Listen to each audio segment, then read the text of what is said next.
Hello and welcome to MySecurityTV and our Tech and Sec Weekly.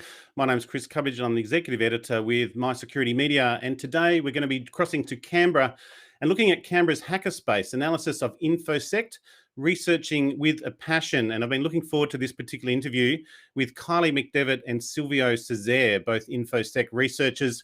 And this follows off on a blog from Kylie. And looking forward to that. Now, as you will know, let me just check on our streams and thank you for joining us. If you are, let us know where you're listening from. Just one moment. Here we go. So we cover off on aerospace and space, defence and national security, cybersecurity and critical technology, and cities and infrastructure. We will be streaming. Just one second. Just want to check this stream for a second.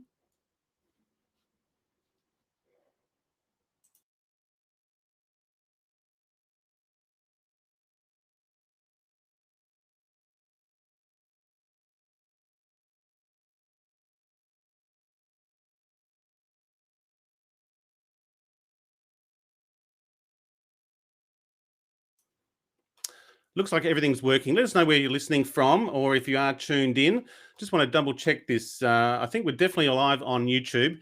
Otherwise, you can check us out on our Asia Pacific Security Magazine Facebook page and our other ones. We've got 3 others there. And otherwise, this will probably go out as a Cybersecurity Weekly podcast. I suggest we don't have any other guests today, but we'll go for at least 30 to 40 minutes. As I said, we'll look back at Kylie and Silvio's background. Just want to cover off on what we've been up to. This was a very successful webinar session yesterday. We were joined by Sam Grunhard, Head of Critical Infrastructure Security Division, Admiral retired Michael S. Rogers, and Lani Rafferty, the Regional Director with Clarity, looking at the cybersecurity protection for critical infrastructure and the Australian government's legislation approach as they bring in new legislation to protect critical infrastructure in Australia. We had about 150 registrations and almost 100 people attend that session. So there was a lot of interest. It is available on demand on our Learn Security platform. So welcome to check that out as well. Also, last Tuesday, Preventing Fraud in the Digital World with Early and Accurate Detection. Dan Geo, the Director for Asia Pacific with Akeda, and also Niall Whelan, Principal Field Data Scientist, Asia Pacific, were able to join us and looking at fraud prevention in the digital world. A very good one with Akeda, and this is a lead up to a webinar that we're running with Niall on the 15th of September, I believe, again on a fraud and e-commerce focus as well.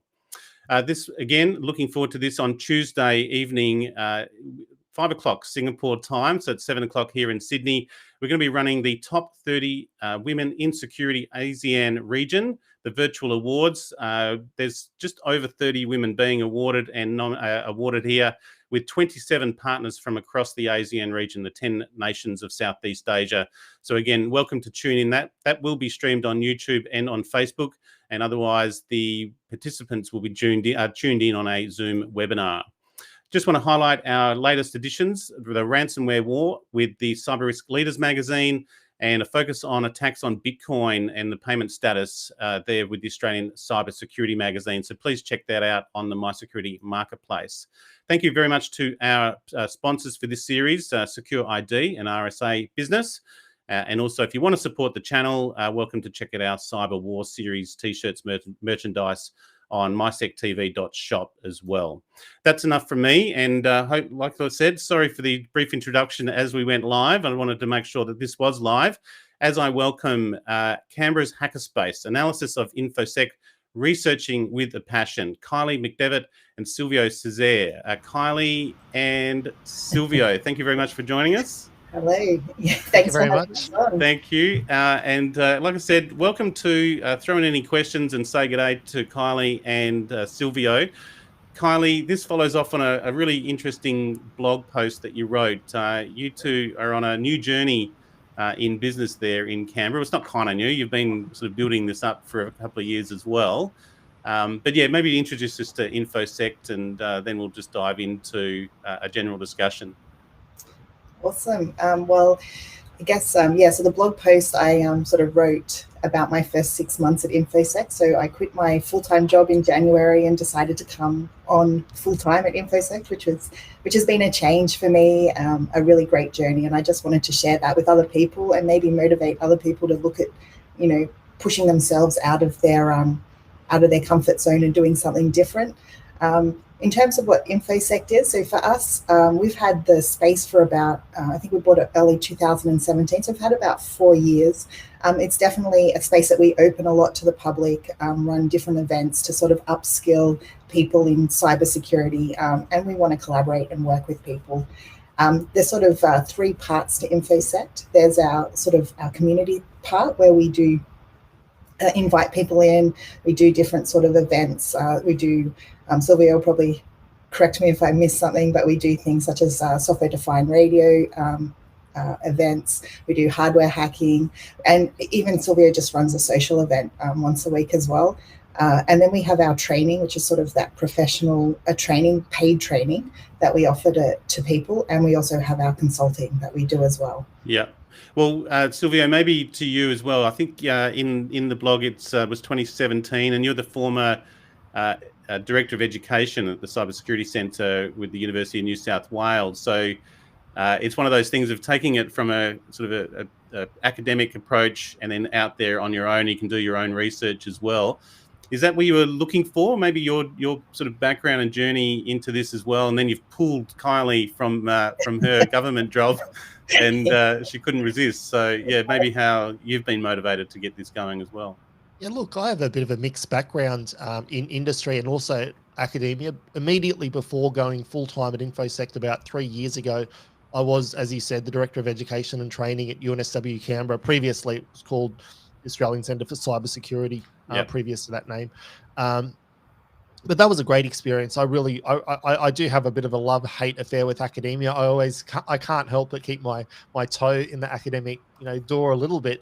But working full-time at the university, overseeing their content and delivery, making sure that they had high-quality education and training provided, and that we had the right lecturers to develop that content was a really great starting point for what I eventually took and took with InfoSect. And at InfoSect, I mean, we do have that opportunity to provide very specialist training that probably isn't as desirable in the university space. I think university does want to stay a little bit broader and not, and cybersecurity is such an infancy stage in sort of the broader, academic and wider industry that we don't have the 50 or 100 or 200 years of education, that engineering has or something like that has. So InfoSec gave me a great opportunity to develop these very specialist courses and provide a very sort of niche spot in the market for the stuff that we really enjoy doing. And as a result, we've, it only became more and more successful once we sort of, I went there full time, and now to where we are that we've got Kylie here as well full time. And the rest of our staff as well was sort of on we've grown a little bit in the past year, and we're up to about almost 7 staff, and looking for an 8th very soon. Wow. Well, that's what I've been following Kylie on Twitter, and how again, once I saw the blog and you're telling that story, and all I can do is encourage you to keep doing that, because you do get, as you say, that community involved, and it's I watched with a little bit of jealousy too, of like, it's like, oh, that's really good. It looks really good to do what you're doing. What was the catalyst for you, Kylie? Maybe, and again, this is a great women in cybersecurity sort of story too. What was the catalyst for you, do you think? Was it the business driving this, where you felt, Silvia just pointed out, you're growing, your staff, and now you're going to 8. So there's obviously a business drive there. Was that it? Because you guys are, husband and wife too. So sometimes one has to follow the passion while the other one has to pay the mortgage, so to speak. Yeah, true. And exactly. And I'd been in government for a long time. So I'd been there since 2009. So I was coming up 12 years this year. Yeah. And it was a hard decision because I loved my job. It definitely wasn't a boring job, and it wasn't just paying the mortgage. It was actually a great job to be in as well. I guess the business was growing, and Silvio was going to have to hire someone if I didn't step out. And I just thought, I had been there for 12 years. It was time to sort of try something else, something new. And I will say that my leadership were really actually very supportive. They did say, if it doesn't work out, you can come back. So it wasn't sort of cutting hard ties. I knew that there was, you know, that community that was there would always be there behind me if I needed. If InfoSec flops and I need to go back, I'll be back there. So, and I should also say that even though Kylie wasn't there full time from the very beginning, I mean, she was an integral part of every step of the process, and you know, had been doing things in, you know, after hours for years before coming on full time. So it really was a natural, or from my perspective, and maybe not Kylie's perspective, I thought it was a natural progression, and you know, really a necessary one for the business as well. Well, we've covered off on career transitions, and this is, you know, obviously another similar type story. And then we also take a lot of interest in the business side as well. So I've put the link out on to the Asia Pacific Security Magazine Facebook page and then our YouTube channel. So if you want to have a look at Kylie's blog there, Stepping Off the Cliff Edge, as it was titled, and that's quite a good story. And it's based off, well, you've been inspired by groups like The Loft in the USA. So you had a vision here, which I think, again, is important that you're following that vision and a passion, hence why I titled this Researching with a Passion. Maybe talk us into a bit more deeper into the research that you're doing. And you have an OT security grant, research grant, I understand? We have a research grant around vulnerability research and discovery of bugs, not specifically OT, but we do have a strong interest in OT. I have a strong interest in OT. I did a lot of work when I was in the ACSC on OT from about, I think, when CERT mogged into the ACSC or into ASD a couple of years ago, we sort of, our remit expanded from just government into sort of the critical infrastructure space. So we got that opportunity to take all our great cyber knowledge of enterprise systems and such and move it into sort of that OT space and upskill in that. So as part of that, I got to be part of an OT build out at the ACSC. And then, of course, coming to InfoSect, you don't want to drop your passion. You don't. You want to take that knowledge and continue building on it. And definitely, we've been sort of toying around with a smaller OT environment in InfoSec with some smaller PLCs, not the same, you know, $20,000 PLC for some of the more industrial ones. But definitely the theory behind how control systems work, how, you know, that operational technology is different to, you know, IT. And sort of the limitations in security that you find in those environments and how to sort of lift up that security is something we're still looking at InfoSect and wanting to sort of be a part of that knowledge transition across Australia as well. Well, again, I can highlight the webinar that we did yesterday with the Department of Home Affairs and the critical infrastructure legislation. It's worth watching because, again, Home Affairs has taken over the policy, and you've mentioned sort of the ACSC and ASD, which are more on the technical forefront of that. But then the challenge of government, and you literally just also highlighted these 20 grand PLCs that are out there. Do you get your hands on those at all? Are you working with anyone that is sort of supporting you with that to say, okay, break this one? Because we've done some interviews before where some of the Siemens and the other PLC sort of manufacturers, even the new PLCs, are getting vulnerabilities and CVEs disclosed on them. What's your approach? Maybe that's a better question in terms of how you tackle a PLC and the ones that are out and actually in the field. So currently we're not looking at any PLCs. We're probably more looking at the architectural protection around the PLCs. Okay, yeah. We're definitely looking more at IoT devices, and Silvio would probably can talk quite in depth in the way we would tackle an IoT device in terms of how we would interface. An IT style device, the normal approach that we would do is, we would like the device itself. I mean, that's sort of the first starting point, whether that's, you can just purchase most IoT devices, commercially online. We'd try to do things like dump the firmware of the device and try to extract the software and get even sometimes it's a downloadable link to just get the firmware. So from that as a starting point, we would analyze that firmware to look for vulnerabilities or software vulnerabilities and assess the security of that product to see how it's designed.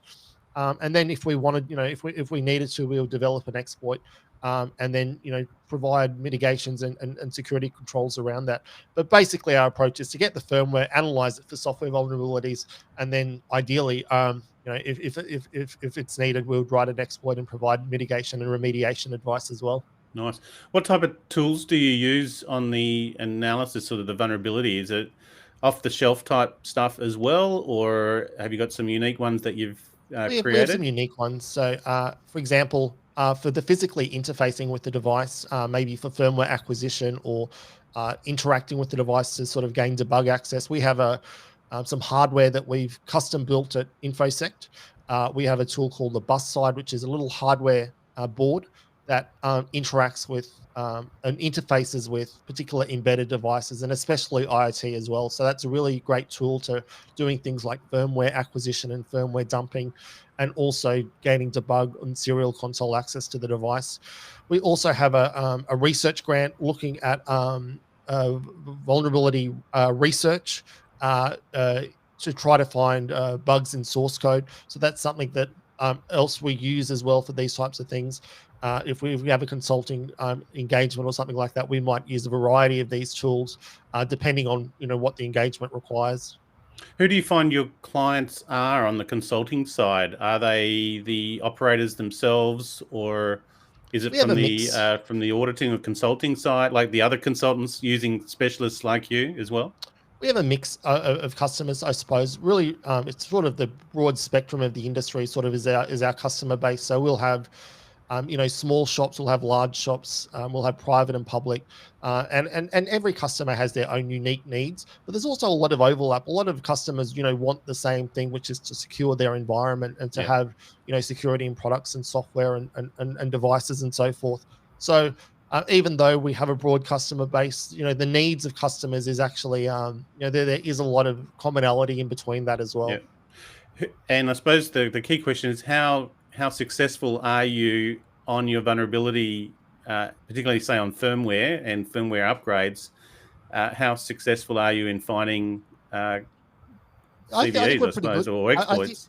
I think we're pretty good. I mean, I think we're reasonably good at what we do. So there's, especially for IoT, I think IoT is a great example of an industry in its infancy, and people, in the IoT market want to get their product with their features out to market as quickly as possible. And we still are at a stage of the industry where we don't have mature, security practice or even best practice in place in a lot of IoT devices. So, even things like in terms of software security, most IoT devices aren't even running the full gamut of security mitigations and controls that we use in our standard compilers on a desktop or a server system. So, I mean, that sort of indicates the maturity level. And the argument is, of course, from their perspective, from the vendor perspective, is that that they don't have high performance devices, and they need to make some accommodations to get these these services and features out into the market without costing an arm and a leg to the end customer. So I mean, until we sort of get to that point where they do have good security practice, I mean, IoT is still pretty vulnerable as a whole, and most devices, I would say, can be compromised in some way.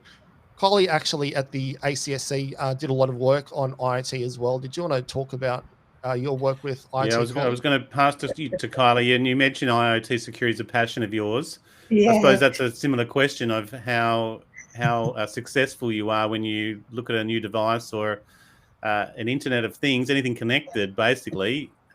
How easy it is to break.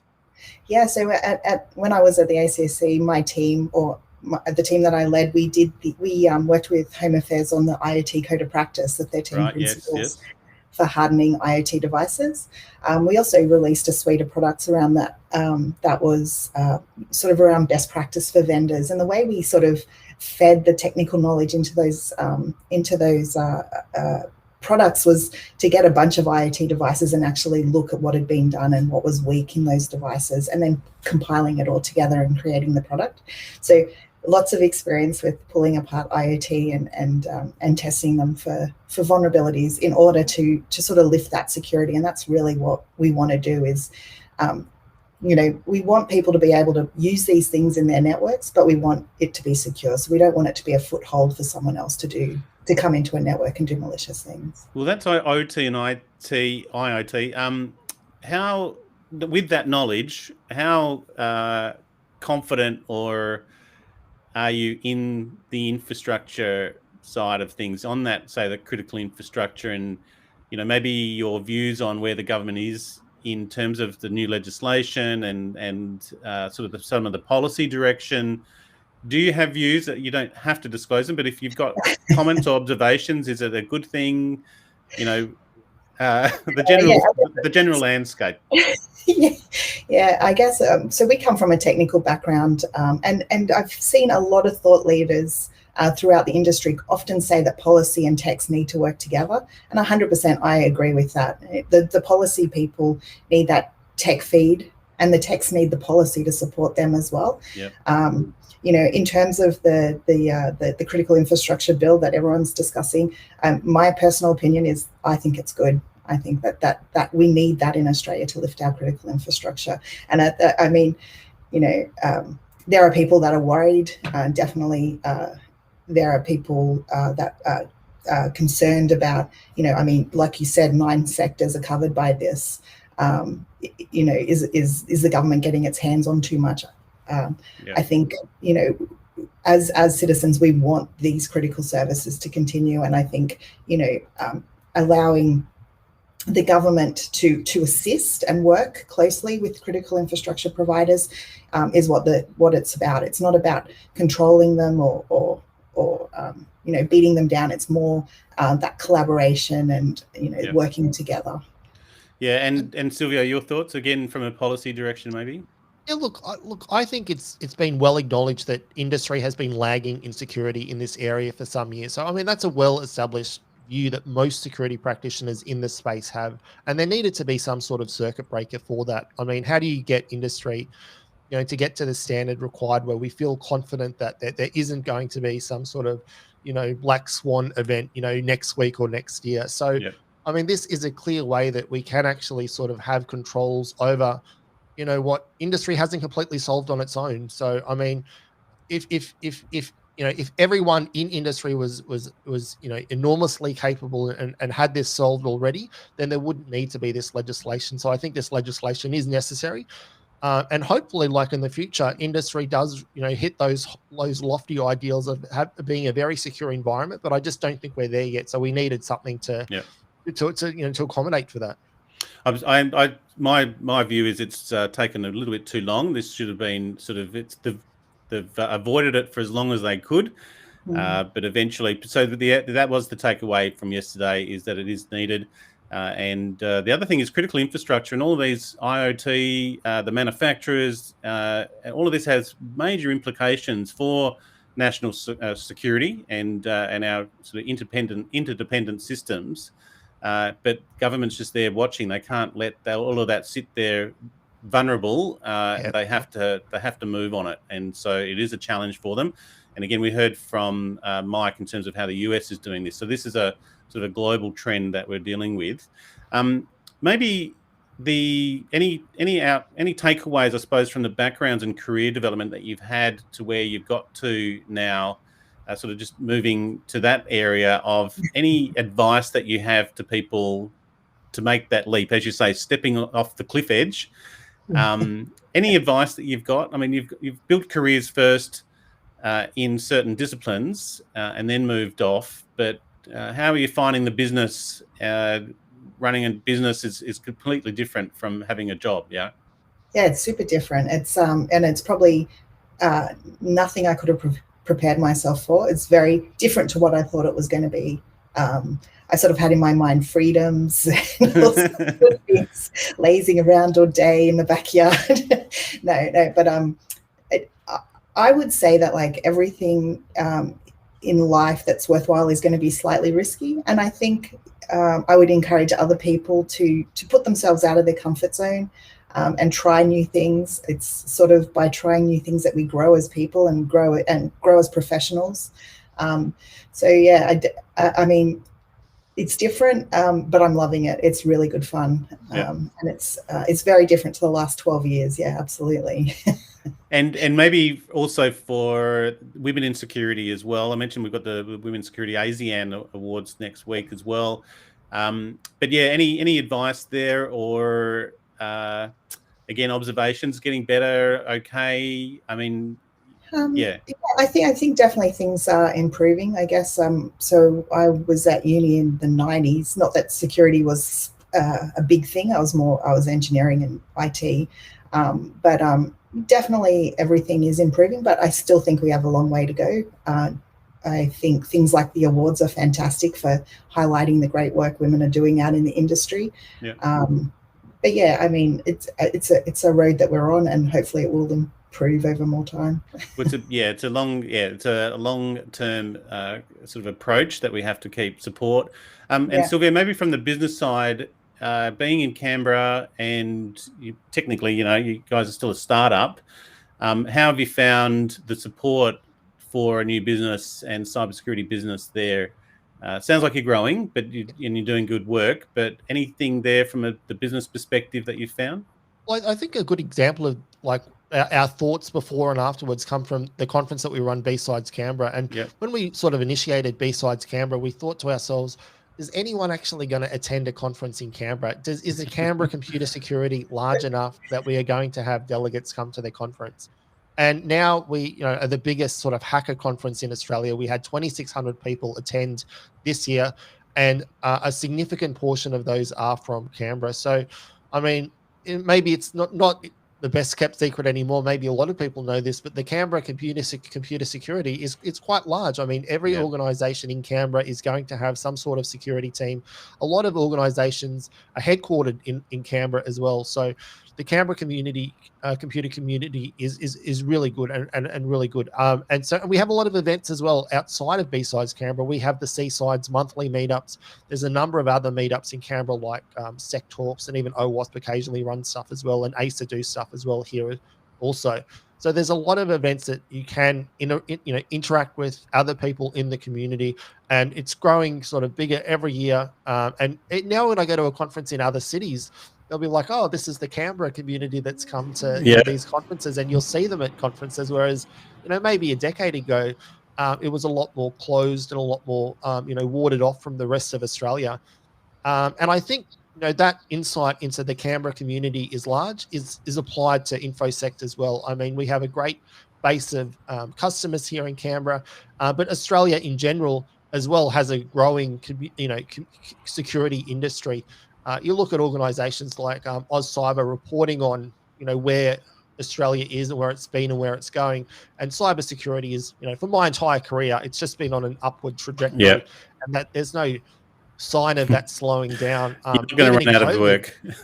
Even in COVID, it was even just getting bigger and bigger. So, I mean, which is sort of, it's a threat that hasn't been, eliminated at all. And it seems to be just getting more and more important. Well, maybe we're obviously all in lockdown on the sort of Sydney ACT at the moment, Melbourne as well. The B-Sides, what's the call out for B-Sides 2022? Looking okay, or not sure? So we've decided to not run in 2022 just because of COVID risks. Got it. And the size of the conference. If it was smaller, if it was more just Canberra based, we would keep it going. But with the number of people traveling to come, it didn't bode well. So we will be back for 2023 though. Yeah, and I think B-Sides Perth is going to keep going. So that might be the only B-Sides still going. Yeah, I think it's potentially this month into September, right? It is. I think they've swapped to hybrid, so we'll be there virtually because we can't fly over there. But yeah, we had our tickets to B-Sides Perth bought the minute it opened, and we usually come over to Perth every year for B-Sides Perth. But hybrid. So we'll be online watching what's happening over in Perth. Well, look, and shout out to the Perth crew over there, and hopefully they'll check it out.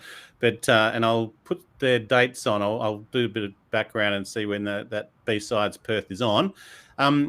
Now, I suppose the last one to finish off is your longer term plans. You've gone through the startup and we've talked a little bit, maybe not so much on the challenges.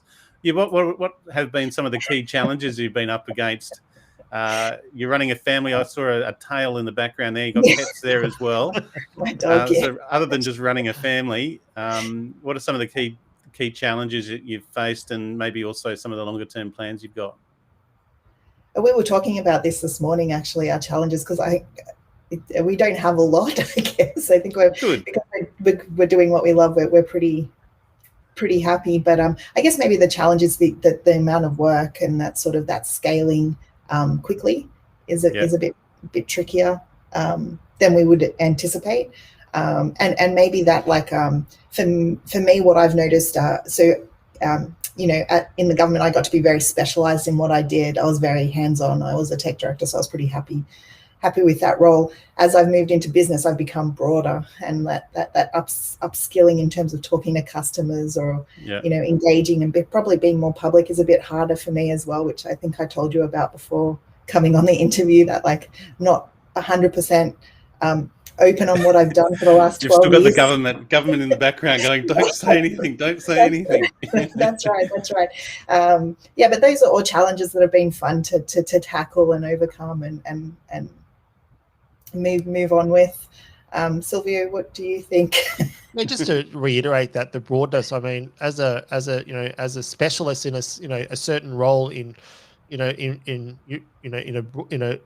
working for someone else, you have a very specific role, and that's what you're doing.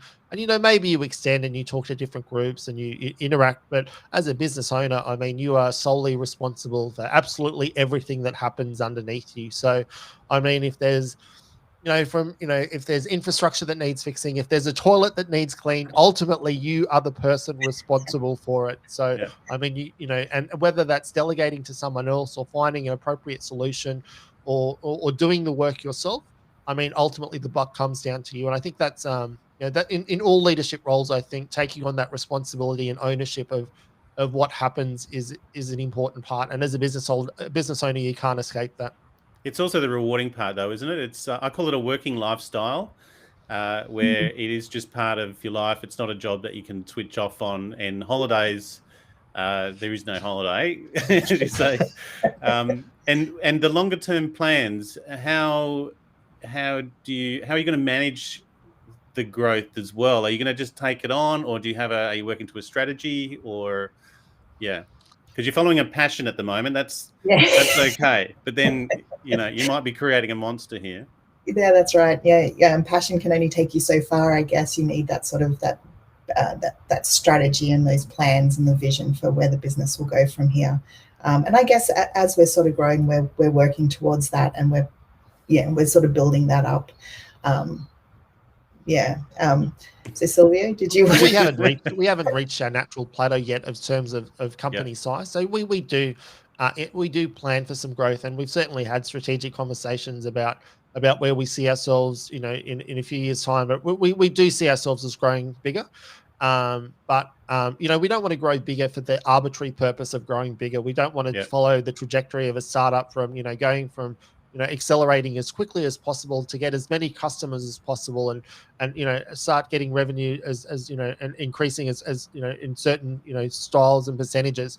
We just want to grow somewhat organically, but we also want to we want to deliver great work for our customers. And if our customers keep on coming back to us with more work, I mean, we feel that's a good thing, and we think that that's reasonable justification for growing, as opposed to growing to an aspirational goal of becoming the biggest company of XYZ or something like that. So we do see growth, but we want it to be well managed and well tailored, and not growth for no specific purpose. Yep. I think that's a great. That's one. I think that backs to the passion that you've got, but also it's a good strategy because you just don't need that stress. You want to enjoy the journey, so to speak. And again, I think if you're moving up to 8, potentially, moving into double figures, people bring headaches along the way. So maybe you need to stem the flows potentially. Thanks, Gary. It's good to have you on, mate. I won't repeat his comment. But Look, thank you so much for that. Maybe just some final takeaways on the industry overall. Any sort of feedback to the industry, how it's handled the COVID as well? Yeah, there's been quite a lot going on. Just general news all tends to be quite negative and bad. But the cybersecurity sector has sort of picked up. We've had a massive uptake in attacks, ransomware and the like. As we said, new legislation coming through. How do you think the industry is faring? You two are leaders in the industry. I certainly view that, and obviously they're in the capital as well. General observations just to close off on how the sector is going and how 2022 looks like as well. Look, I think there's a bit of doom and gloom in the media, and in one perspective, it looks like security is becoming sort of unmanageable, and it's a growing problem, and more people are affected by the negative consequences of lack of security. But I am actually pretty much an optimist, and I do believe that we have good people in the industry that are actively working to make things better. And so I have a very positive view that in the long run, things are looking good.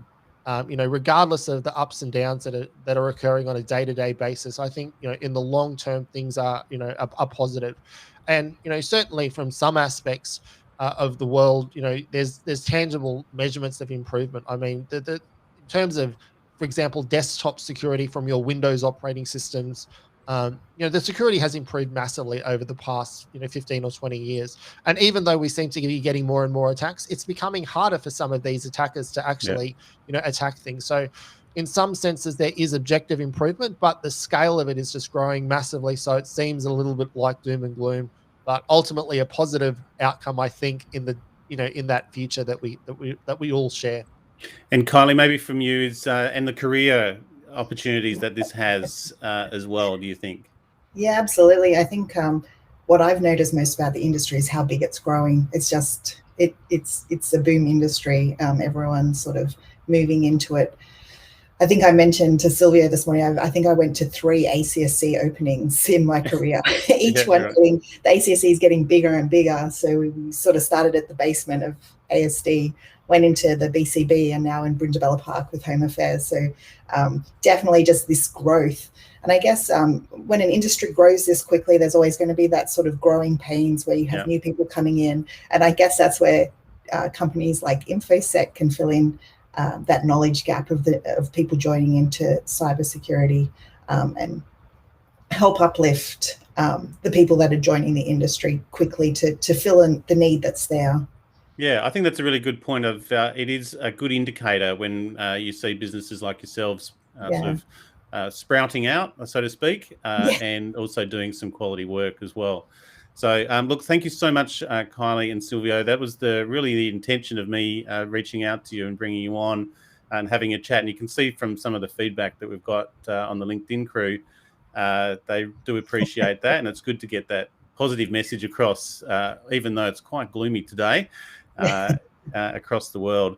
So, look, on that note, Kylie McDevitt and Silvio Cesare, InfoSect researchers with Canberra's Hackerspace, an analysis of InfoSect researching with a passion. I'll let you go. I'll put you backstage, and thank you so much. Enjoy the rest of your day. Thank you very much. It's been great. All right. See you guys. Okay. Very good. And as I do, just the report of the day. And today was I'm just going to blow that up so you can see. It's a white paper today from Bitdefender, came out yesterday. And I thought with Kylie and Silvio on, this is a Fin8 threat actor goes agile and a new sardonic backdoor. I won't go into too much detail, but this attack described it's a Fin8 infection at a financial institution in the US. They couldn't identify how the attackers gained initial access to the network, but it's using social engineering and spear phishing tactics to infiltrate the target organization. And the recommendations here, so have a look at this one. It's on the MySecurity marketplace. And just having a look at separating the POS network, which would be the point of sale, I believe. This is on retail, hospitality, and finance network from the ones used by employees or guests, and introducing cybersecurity awareness training for employees to help them spot phishing emails, and then tune the email security solution to automatically discard malicious or suspicious attachments. like I said, it's worth having a look. It goes into the technical aspects and some of the indicators of compromise. But I thought that would be the report or the white paper of the day. Just a shout out for Tuesday evening at 5 p.m. Singapore and Malaysian time, or 4 p.m. Indonesian Jakarta time. We have the top 30 virtual awards, and please, you're welcome. That's going to be streamed on YouTube and on Facebook. But otherwise, there is a link there. You can go to the womeninsecurityasian.com is the website for that. And that's held in partnership between MySecurity Media and Women in Security and Resilience Alliance with Bonnie Butlin. Also a shout out, this is on the Tuesday, the 8th of September. This is an Accelerate Your Compliance Journey deep dive on key cyber regulations. We've got Rajesh Nandakumar, who's the Head of Technology at Westpac Institutional Bank and Asia Pacific Retail Banking in Singapore. Chirag Joshi, many will you know, he's a Director at ISACA Sydney. He's also Head of Security at the AMP Limited. And Vicky Wright, Senior Director with Metric Stream. So that's a good one, and registrations are starting to come in quickly for that one. That's going to be at 2 p.m. Sydney time. And then the following week, the 14th, we're going to do a high security locking system series, 3 sessions, looking at modern locking hardware and system integration for high security and industrial applications. So more of the physical side, and we've got a bunch of experienced security SCEC endorsed locksmiths, and that's supported by Davcor, AMS Australia, and the Master Locksmiths Association of Australia. I mentioned Niall Whelan before, Principal Field Data Scientist, Asia Pacific, with Ikeda, and that's going to be a deep dive on the fraud prevention with a focus on customer experience. And I thought that was a good one as well. And then finally, on the 16th of September, why endpoint to cloud security is essential. This is looking at the Lookout, CASB, and UEBA's frameworks with Don Tan, their regional director with Lookout. So that's it from us today. Let me just shrink that back down. And do appreciate your time. Have a great weekend. And I think my message at the time is get vaccinated. I think that's the key message. And otherwise, stay safe. Thank you very much.